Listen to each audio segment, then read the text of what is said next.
People, big people, everywhere. I was in this crowd, clutching her dress.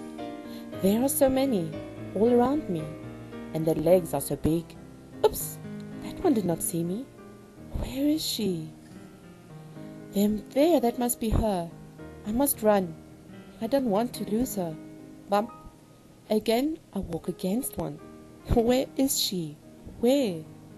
She disappeared behind those legs wearing the blue denim. No.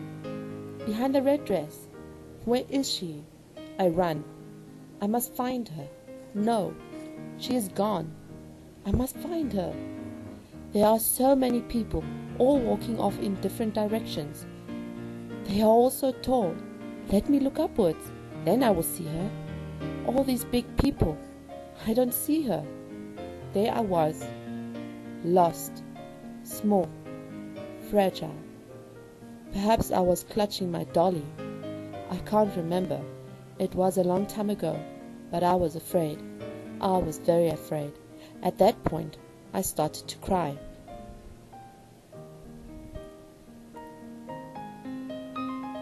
In this history of the world, there have never been as many people as there are today. We are so many, but we have never been so alone. Everyone walks around in their own rush. Do you notice the fragile ones? Do you notice the lost ones? Do you notice those who are crying? We all have a moment, and it is you who is crying. This world has become cruel, dealing many a losing hand. You fall down, then you get to pick yourself up and try again. But what if you can't pick yourself up? Is it not helpful and comforting in that moment when your face is lying deep in the dirt to have someone reach out to you, give you a hand and help you back up? Someone who looks at you with a kind and caring smile, a genuine gentleness that lifts up your spirit. Some of us cry on the inside. It's not easy to see, but the pain is very real. Those of us have the hardest time in this rat race of life. A mental health problem such as depression isn't always visible to the naked eye. You may need to look with your heart to see the tears. Even the smallest gesture can help or hinder. A smile when you pass someone in the grocery store. Help reach an item that person can't. It may be the cashier who is ringing through your items where you need to pay. A friendly smile from you may be all that she needs to keep on in her long day. It may be me, the blonde who has an empty look on her face while she stands in front of something. Now you could be rude and tell me to get out of your way. After all, I look perfectly healthy, and here I am just standing, doing nothing. Your impatient nature just wants to shake me and tell me to wake up. Do you know what goes on the inside of me? The rudeness of a stranger may be that small tipping point that will push me over the edge.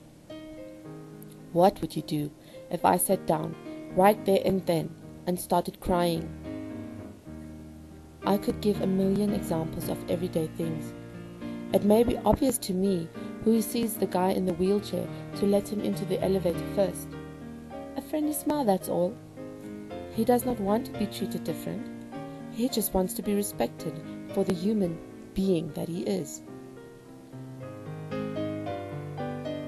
That guy helping his autistic brother to the bathroom.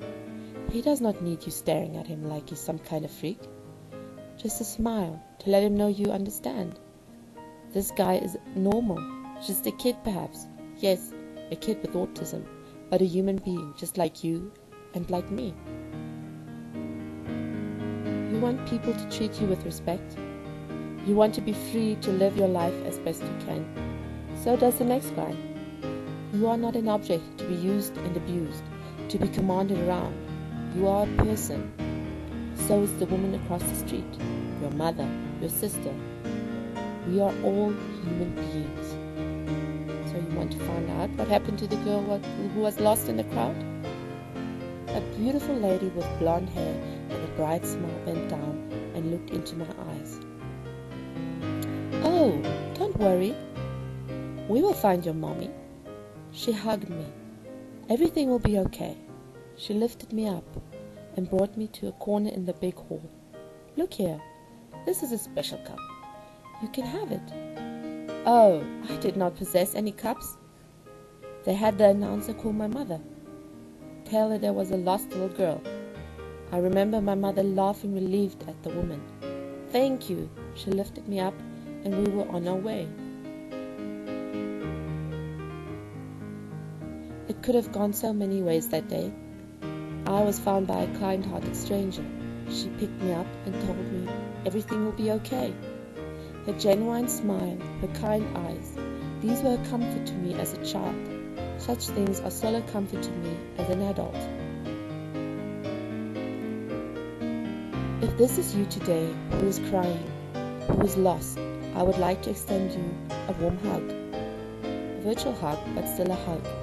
You are not alone. There are those that care. I hope that in this life you find a friend that, like a bridge over troubled water, will help you pass over the distress. Remember that each friend was once a stranger you were yet to meet.